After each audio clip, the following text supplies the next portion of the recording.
Saç əkməsinin 3 bilinən yolu var və saç əkməsi Azərbaycanda hardasa 2000-3000 manata başa gəlir və bu Almaniyada məsələn 1500-4500 avroya başa gəlir. Türkiyədə bunu 1000-1200 manata həll eləmək olur. Amma yəni müxtəlif ölkədə müxtəlif qiymətədir. Amma 3 növü var əslində. Mən sadəcə bunun növlərindən danışacağam. Necə eləyirlər? Deməli, birinci növ follicular unit transplantation'dır.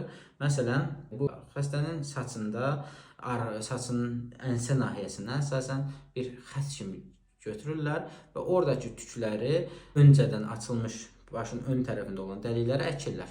Pis tərəfi odur ki, burada saçın arxasında çapıq yaranır sonra o kəsilən, o lineal şəkildə kəsilmiş yerdən. Amma faydası odur ki, qısa bir müddətdə böyük miqdarda saç follikulu tapmaq olur. Onu sonra əkirsən. İkinci, follicular unit extraction var. Bu follicular unitlərin ekstraksiyası. Yəni, sadəcə tək-tək follikulları ensə nahiyəsindən, gicgah nahiyəsindən götürüb saçın öncədən açılmış dəliklərə əkirsən və bu da bunun yaxşı tərəfi odur ki, artıq burada kəsik, o çapıq, saçın arxasında çapıq yaranmır.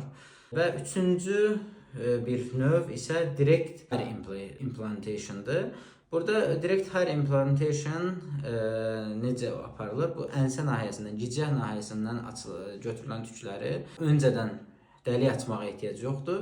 İstədiyin bucaq altında, istədiyin nahiyəyə direkt dəri içərisinə yeridirsən və bu onu göstərir ki, digərlərindən daha bahadır.